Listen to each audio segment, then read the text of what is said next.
So ఈసారి Trisha century చేయడం ఒక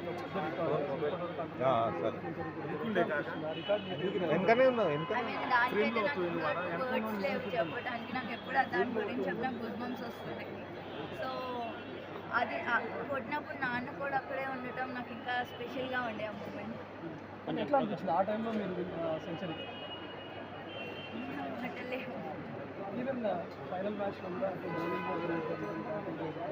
బౌలింగ్లో మీరు ఆ టైంలో అక్కడే ఉండే నమస్కారం అది నాకు చాలా ఇంపార్టెంట్. నేను ఒకటే అనుకోని వెళ్ళాను ఈసారి వరల్డ్ కప్ వెళ్ళేటప్పుడు కూడా. లాస్ట్ టైం నేను 3 రన్స్ ఉన్నప్పుడు అవుట్ అయ్యాను, ఈసారి అది కొట్టే రావాలని. సో అట్లానే వచ్చింది ఆ విన్నింగ్ మూమెంట్.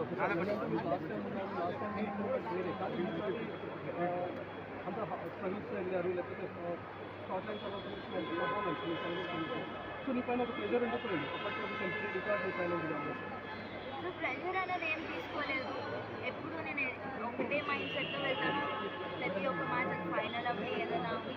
సో అదే మైండ్ సెట్తో వెళ్ళి ఆడాను అంతే. సో ఫైనల్లో తక్కువ స్కోర్ ఉండడం మీకు ఒక అడ్వాంటేజ్ తక్కువ స్కోర్ అయినా కూడా మీరు ఖచ్చితంగా మేము ఎక్కడ దాకా వచ్చాము టైటిల్ తీసుకొని వెళ్ళాలి ఒక ప్రెజర్. తక్కువ స్కోర్ ఉన్నా ఎక్కువ స్కోర్ ఉన్నా I don't think so batter mind set change అవుతుందని. ఏదైతే మా రోల్ ఉందో అది మేము ఆడతాము. అండ్ ఎప్పుడు మేము లైట్ తీసుకోలేదు. తక్కువ స్కోర్ ఉన్నా ఎక్కువ స్కోర్ ఉన్నా మేము గెలుస్తామని వెళ్ళాము, గెలిచాము. సో త్రిష ఈరోజు మీ పేరంతా మారినప్పుడు నేను ఆటగారి కూడా దేశం అంతా మాట్లాడుతుంది. చాలా స్టడీస్ చేశారు. నిన్న మీ ఫ్లాగ్ తీసుకెళ్ళారు. మీరేం చెప్తారు? ఈవెన్ సెంచరీ కూడా తనకి ఇంటికి ఆయన లేకపోతే నేను ఇక్కడ ఉండేదాన్ని కాదు, ముందే చెప్పినట్టు. ప్లస్ ఆ టైంలో ఆయన అక్కడ ఉన్నాడు. నేను ఆయన కాకుండా ఇంకెవరికి డెడికేట్ చేయలేకపోవడం.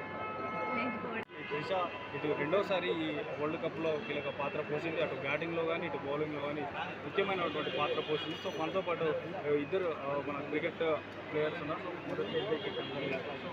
ఈ ఓవరాల్గా అన్ని మ్యాచ్లు ఏదైతే వరల్డ్ కప్లో స్టార్ట్ అయినప్పుడు చాలా